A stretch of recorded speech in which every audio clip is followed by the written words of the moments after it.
warahmatullahi wabarakatuh.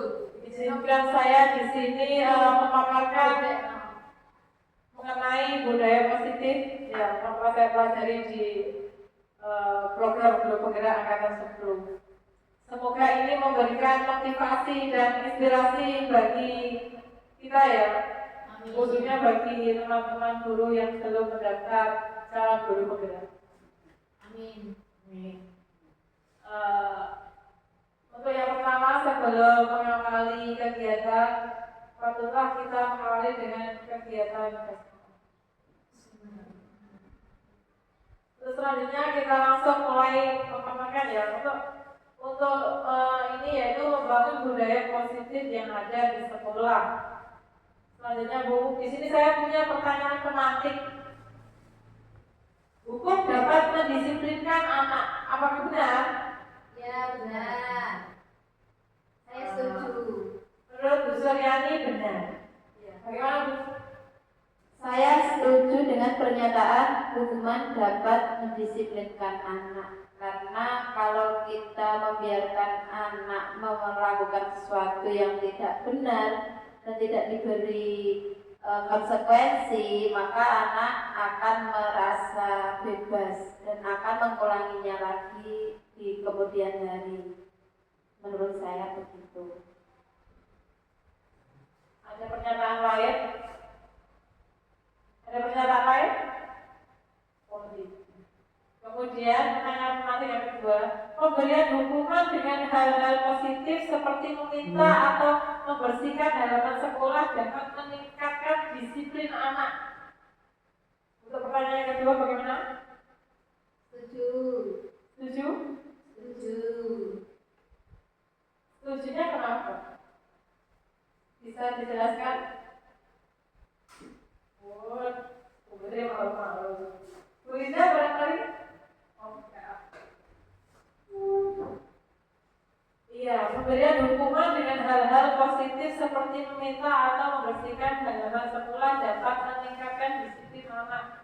Iya, tetapi tidak efektif kalau menurut saya. Karena sebuah hukuman itu adalah paksaan. Karena tidak ada kesepakatan dari kedua belah pihak dan hukuman itu langsung diberikan tanpa adanya kesepakatan pula. Kemudian ketika dalam pemberian penghargaan dapat meningkatkan motivasi belajar anak. Bagaimana? Ya, untuk beberapa siswa.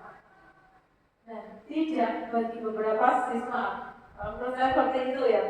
Karena penghargaan itu akan meningkatkan motivasi untuk anak yang aktif, untuk anak yang berarti mengeksplor dirinya. Sedangkan untuk anak-anak yang cenderung pasif atau diam, dia pasti merasa minder dan tidak mau mengeksplor dirinya untuk mendapatkan penghargaan. Itu menurut saya. Kemudian, disiplin positif dan nilai-nilai kebajikan universal yang akan saya paparkan di sini. Kemudian Bu, di sini ada perubahan paradigma. Anda dan teman Anda akan melakukan kegiatan cobalah bukan. Anda adalah A, bisa dibayangkan ya? Anda adalah A. Tugas Anda adalah mengepalkan salah satu tangan Anda. Coba mengepalkan salah satu tangan Anda. Coba bayangkan bahwa Anda menyimpan sesuatu yang sangat berharga di dalam kepalan tangan Anda. Ya, coba dibayangkan. Kemudian Anda perlu menjaga benda tersebut sekuat tenaga Anda karena begitu pentingnya untuk kehidupan Anda. Kemudian tugas B atau rekan Anda adalah mencoba dengan segala cara untuk membuka kepala tangan Anda. Teman Anda B boleh membujuk, menghardik, mengintimidasi, memarahi, menggoda, menggelitik, bahkan menawari Anda uang berapapun agar Anda mau membuka kepala Anda. Apa yang akan terjadi? Apakah Anda akan membuka kepala tersebut? Tidak. Berarti apa? Yang bisa mengontrol diri kalian itu apakah orang lain? Tidak. Berarti yang dapat mengontrol diri kita sendiri itu ada diri kita sendiri. Jadi ini pembelajaran untuk saya sendiri ya, bahwa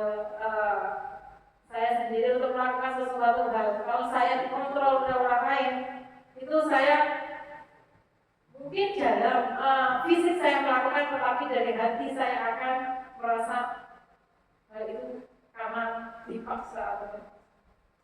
Jadi kalau itu tidak menurut kalian tidak boleh dilakukan, maka jangan dilakukan. Itu dasar yang saya dapatkan. Kemudian terus siapa sesungguhnya yang memiliki kontrol? Yang memiliki kontrol adalah diri kita sendiri. Di sini ada stimulus respon dan teori kontrol. Stimulus responnya yaitu realita kehidupan kita itu sama, kita semua sama. Tetapi teori kontrolnya realita kita berbeda. Sesuatu yang melihat hal yang sama. Semua orang melihat hal yang sama, tetapi semua orang memiliki gambaran yang berbeda. Kita mencoba mengubah orang agar berpandangan sama dengan kita, tetapi kita berusaha memahami pandangan orang lain tentang dunia. Perilaku buruk dilihat sebagai suatu kesalahan, sedangkan teori kontrolnya adalah semua perilaku memiliki tujuan, entah itu perilaku baik atau buruk itu mesti ada tujuan. Kemudian orang lain bisa mengontrol saya, tapi hanya saya yang bisa mengontrol diri saya sendiri. Saya bisa mengontrol orang lain, Anda tidak bisa mengontrol orang lain. Pemaksaan ada pada saat rujukan gagal. Kolaborasi dan konsensus menciptakan pilihan-pilihan baru. Kemudian model berpikir menang atau kalah. Sedangkan kita mempunyai kontrol pada diri kita, itu kita akan berpikir selalu menang. Padahal nyatanya nanti kita entah itu menang atau kalah, kita harus berpikir bahwa kita itu akan selalu menang. Kemudian di sini ada makna disiplin. Seseorang yang memiliki disiplin diri berarti mereka bisa bertanggung jawab terhadap apa yang dilakukannya, karena mereka berdasarkan tindakan mereka pada nilai-nilai kebajikan universal. Ya. Slide selanjutnya, Bu. Nah, di sini kebajikan universal itu apa? Yaitu nilai-nilai kebajikan adalah sifat-sifat positif manusia yang merupakan tujuan mulia yang ingin dicapai setiap individu. Nah, di sini menurut William Glasser, yaitu nilai-nilai tersebut yang bersifat universal dan lintas bahasa, suku, bahasa, agama maupun latar belakang. Sedangkan menurut Diana Gosen, yaitu setiap perilaku atau perbuatan itu memiliki. Dengan mengaitkan nilai-nilai kebajikan yang diakini seorang, maka motivasi intrinsiknya akan terbangun sehingga mengerjakan motivasi dari dalam diri untuk mencapai tujuan mulia yang diinginkan. Ini selanjutnya yaitu mengenai teori motivasi, hukum, dan penghargaan serta restitusi. Teori motivasi perilaku manusia itu didasari 3 hal ya. Teori motivasi. Yang pertama yaitu untuk menghindari ketidaknyamanan atau hukuman. Yang kedua untuk mendapatkan imbalan atau penghargaan. Yang ketiga yaitu untuk menjadikan orang yang mereka inginkan dan menghargai diri sendiri dengan nilai-nilai yang mereka punya. Dari 3 teori ini terdapat 2 hal yaitu unsur intrinsik sama unsur eksternal. Yang termasuk eksternal yaitu yang didasari dari luar, yaitu apa? Ada yang tahu dari ketiga teori motivasi ini? Yang bersumber dari luar yaitu untuk menghindari ketidaknyamanan atau hukuman. Sebagai contoh, seorang siswa itu datang ke sekolah, motivasinya itu agar mereka itu tidak dihukum, makanya mereka berbondong-bondong memotivasi diri untuk datang lebih awal. Untuk yang kedua, yang dari eksternal yaitu untuk mendapat imbalan atau penghargaan dari orang lain. Itu unsur eksternal ya teman-teman. Kemudian dari unsur intrinsik yaitu dari diri kita sendiri, yaitu motivasinya yaitu untuk menjadikan orang yang mereka inginkan, untuk menghargai diri kita sendiri dan nilai-nilai yang dapat kita mahal. Jadi ada 3 motivasi ya, karena penghargaan, karena hukuman, dan dari diri sendiri. Jadi sebagai pendidik pernah kita menjadi atau memiliki motivasi yang ketiga dari ekspresi. Kemudian di sini ada apa itu merdeka menurut Ki Hajar Dewanto, yaitu merdeka itu artinya tidak hanya melepas dari perintah, akan tetapi juga cakap untuk memerintah diri sendiri. Itulah pengertian merdeka menurut Ki Hajar Dewanto. Kemudian selanjutnya, di sini ada yang dinamakan dihukum oleh penghargaan ya, bahwa penghargaan berlaku sama dengan hukuman dalam arti meminta atau membujuk seseorang melakukan sesuatu untuk memenuhi suatu tujuan tertentu dari orang yang meminta atau membujuk. Dorongannya eksternal dan akan ada efek-efek lingkungan. Beberapa efek pemberian penghargaan menurut Alif tahun 1993 itu ada pengaruh jangka pendek dan jangka panjang. Terus penghargaan itu sifatnya itu mengukur, mengurangi ketepatan, tidak efektif serta merusak hubungan. Biasanya hubungan antara yang dihukum dan penghukum itu akan tidak baik karena ada secara hati, ada yang dipendam gitu sebagai siswa memesan. Terus di sini selanjutnya yaitu bentuk program kebajikan. Ada dalam memberikan apresiasi atau penghargaan perlu diingat beberapa hal, yaitu pemberian pengakuan harus secara khusus, pemberian pengakuan secara pribadi, konsisten, terus kepada semua siswa harus bergantian serta fokus pada proses. Ya. Ada yang ditanyakan? Terus di sini ada contoh pengakuan atau apresiasi kebajikan. Nah, di sini ada tabel ya.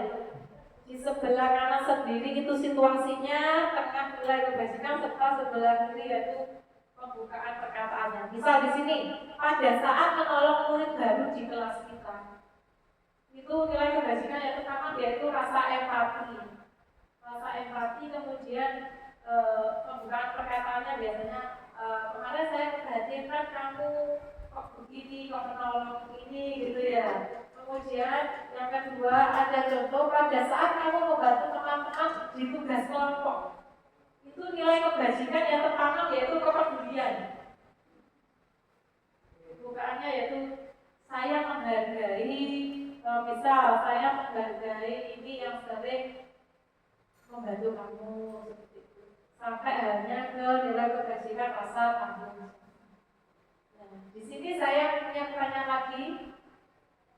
Ini menurut Bapak Ibu termasuk hukuman atau konsekuensi? Mencatat 100 kali di dalam buku. Saya tidak akan terlambat lagi karena terlambat termasuk hukuman atau konsekuensi. Lari mengelilingi lapangan basket 2 kali karena terlambat hadir di sekolah. Murid diminta untuk push up 15 kali karena tidak menggunakan masker ke sekolah, termasuk hukuman atau konsekuensi? Hukuman. Menggantikan kertas tugas teman yang telah dicoret-coret? Konsekuensi. Membersihkan tumpahan air di meja tulis karena tersenggol pada saat belajar? Konsekuensi atau hukuman?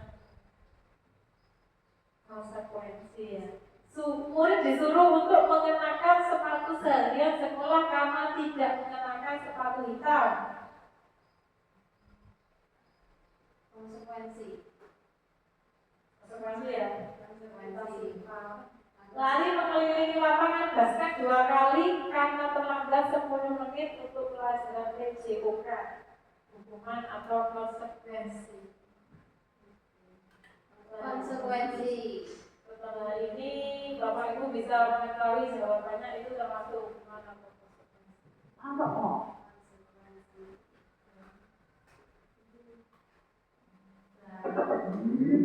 Nah, di sini sudah dijelaskan. Ya. Untuk yang pertama mencatat 100 kali tadi termasuk hukuman ya.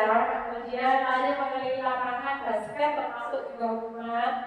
Murid diminta untuk push up juga hukuman. Menggantikan kertas tugas teman termasuk konsekuensi. Kemudian membersihkan tumpahan air di meja tulis termasuk konsekuensi. Murid disuruh untuk mengenakan sepatu seharian sekolah karena tidak mengenakan sepatu hitam itu termasuk hukuman. Kok bisa? Karena itu berada di lingkungan sekolah, biasanya peraturan sekolah sudah terbentuk. Ya. Karena hukuman kan tadi, kalau hukuman kan dari satu belah pihak, konsekuensi kan itu sudah kita buat adanya kesepakatan dari dua belah. Nah, di sini perbedaan hukuman dan konsekuensi yang bisa ya di sini.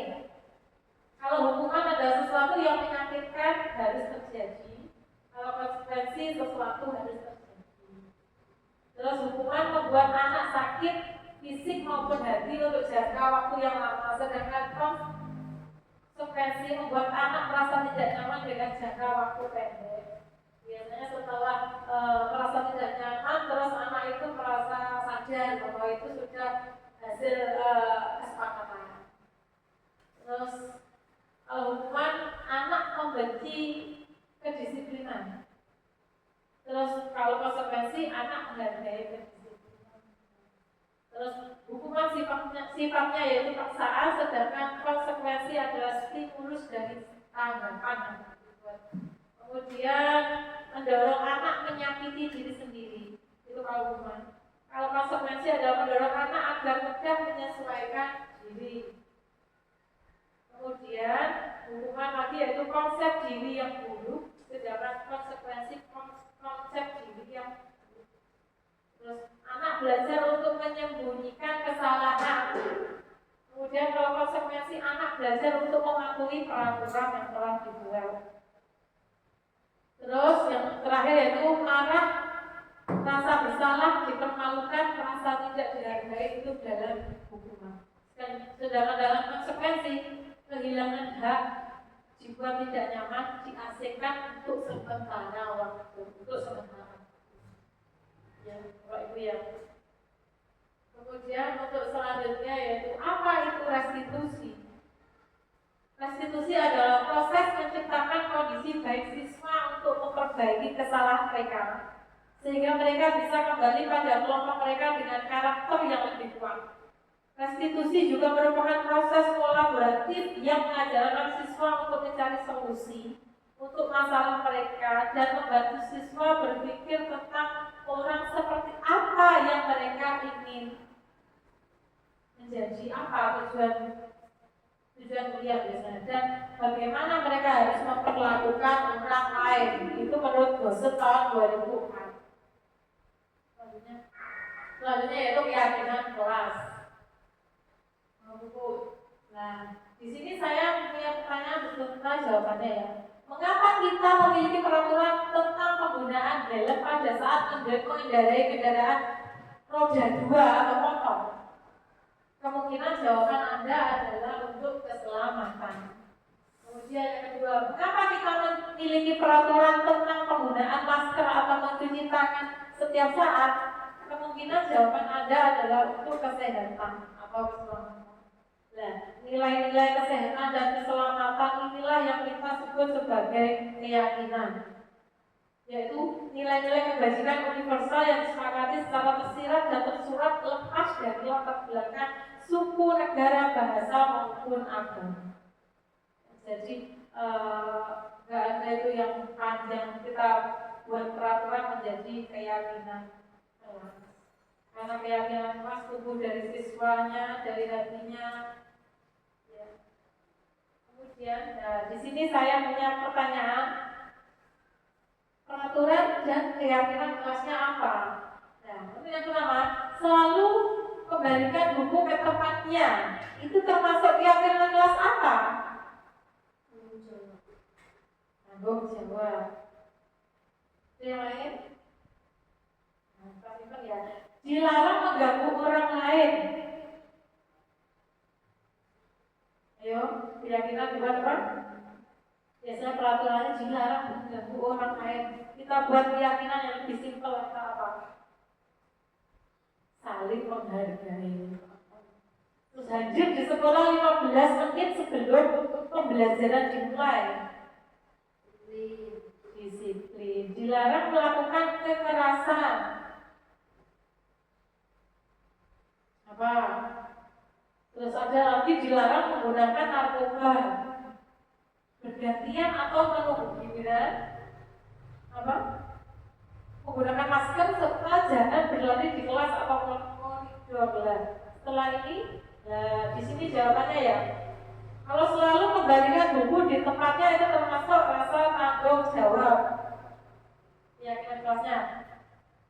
Kemudian dilarang mengganggu orang lain itu termasuk menghormati atau menghargai orang lain. Terus hadir di sekolah 15 menit sebelum pembelajaran dimulai. Itu komitmen ya. Atau menghormati orang lain.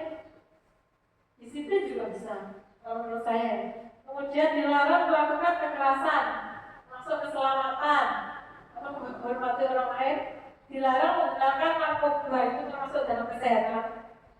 Bergantian atau menunggu giliran, itu bersabar. Menggunakan masker itu termasuk kesehatan. Jangan berlari di kelas atau koridor, itu termasuk keamanan. Jadi dari sini nanti kita ubahlah peraturan itu menjadi suatu nilai-nilai kebajikan yang lebih luas. Ya, tetapi perlu adanya kesepakatan itu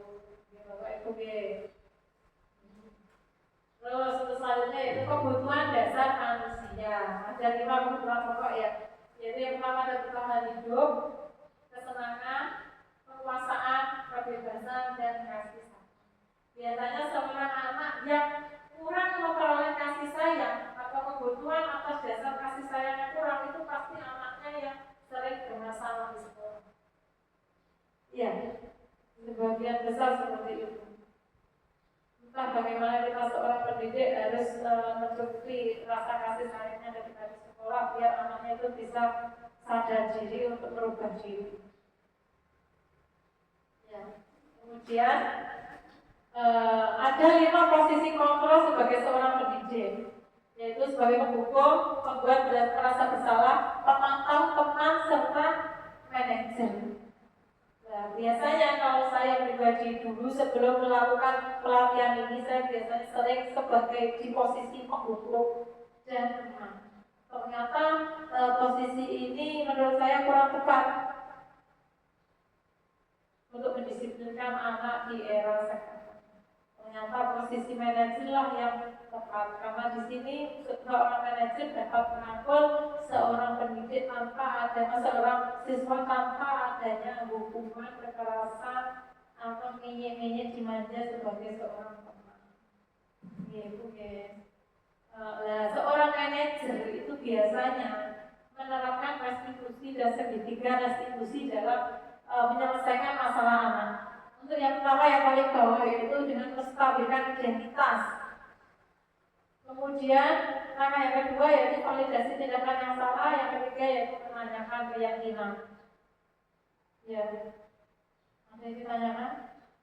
Menstabilkan identitas itu seperti apa? Ya, tadi Bu Putri perkataan menstabilkan identitas biasanya kita menggali dulu masalah anak itu berbuat salah itu tidak apa-apa. Jadi kita tidak boleh langsung menyalahkan anak. Ya. Kita buat suasananya sampai dulu. Terus kita sebagai manajer juga tidak boleh suasana hati kita sedang marah itu membentak-bentak anak.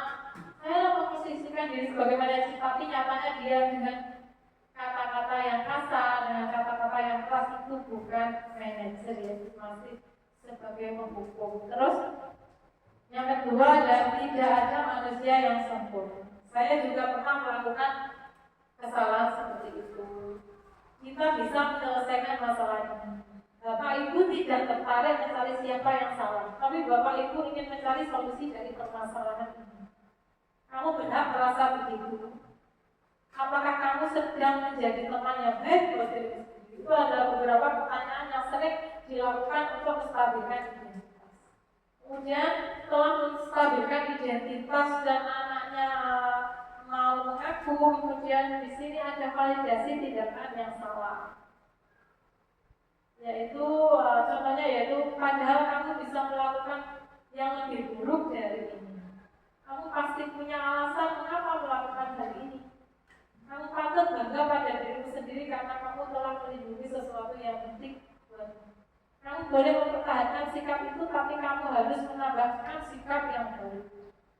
Jadi dari kesalahan itu kita tidak menyalahkan. Kita cuma memberi motivasi supaya anak itu bisa bangkit gitu, tidak menyalahkan dirinya sendiri seperti itu. Kemudian akan selanjutnya yaitu menanyakan keyakinan. Apa yang kita percaya sebagai kelas atau keluarga? Apa nilai-nilai umum yang kita telah sepakati? Apa bayangan kita tentang kelas yang ideal? Serta kamu mau jadi orang seperti apa? Itu biasanya pertanyaan-pertanyaan pada keyakinan, menanyakan keyakinan. Di mana seorang pendidik itu harus mampu menanyakan keyakinan yang sudah ada di dalam diri siswa, sehingga siswa itu mampu mencari solusi atas permasalahannya. Jadi untuk segitiga restitusi di sini, guru hanya membantu siswa mencari solusi dan guru tidak mencarikan solusi bagi siswa.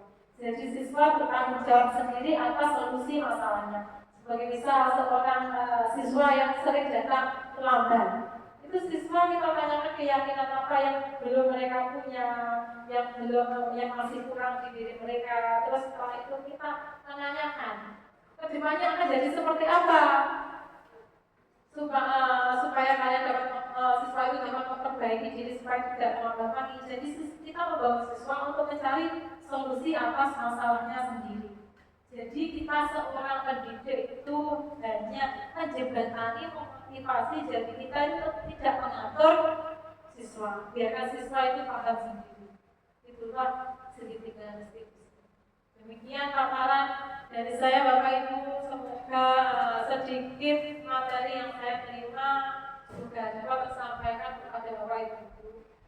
Saya mohon maaf, di sini saya juga masih belajar, jika ada kekurangan atau salah kata saya mohon maaf. Saya akhiri. Assalamualaikum warahmatullahi wabarakatuh.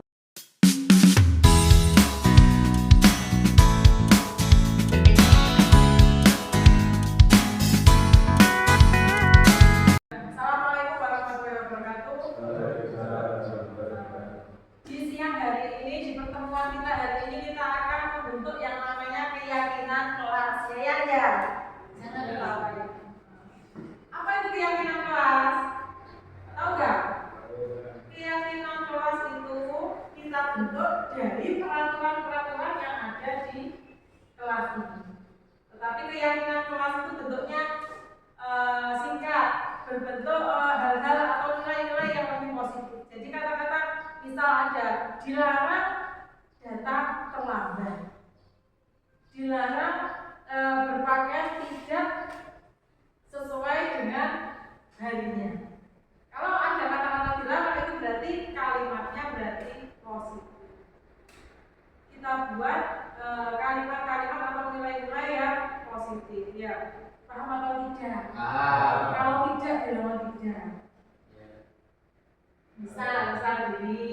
Misal dilarang datang terlambat. Itu kan terlalu panjang dan memuat kalimat negatif di dalamnya. Jadi nanti kita buat dilarang datang terlambat itu dengan nilai-nilai kedisiplinan. Nah, di dalam disiplin itu nanti ada masuk datang terlambat termasuk ke dalam ketidakdisiplinan. Ada nanti rame di dalam kelas juga masuk ke dalam kedisiplinan. Sikap ya. Jadi luas. Paham atau tidak? Untuk hari ini nanti akan saya bagikan. Ini saya punya kertas kosong yang masih putih. Nanti kita buat kesepakatan. Maksudnya satu anak mempunyai keyakinan apa dari satu anak yang lain beda-beda. Nanti kita sepakati mana yang agak sama. Itu yang menjadi kesepakatan kita. Ya.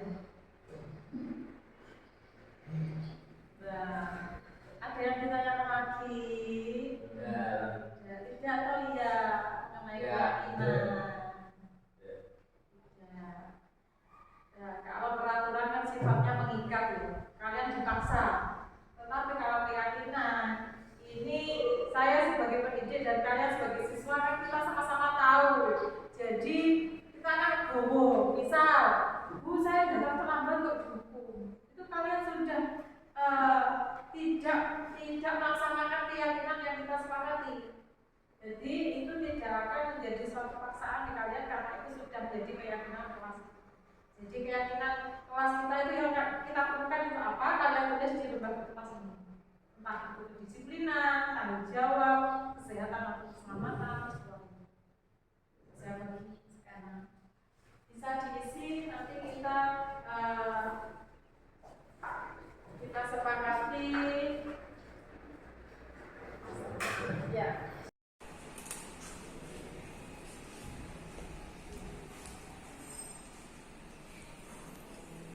Sudah ya? Sudah. Kalau sudah berarti nanti satu demi satu maju menempel ke depan. Kemudian nanti kita sepakati yang sama kita ambil, yang sendiri juga kita ambil.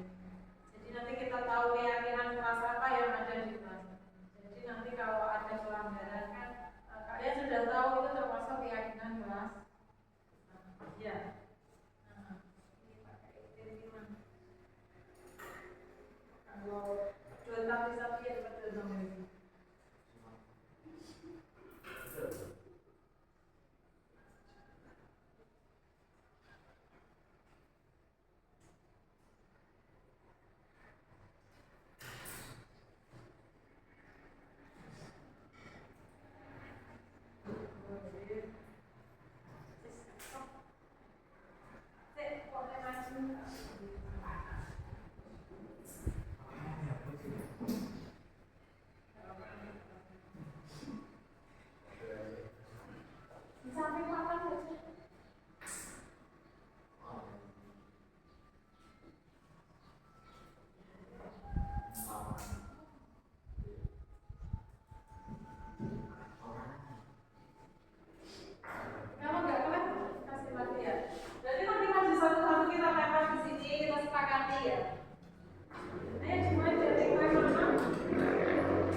Sekian ya. Setelah ini pelajarannya apa?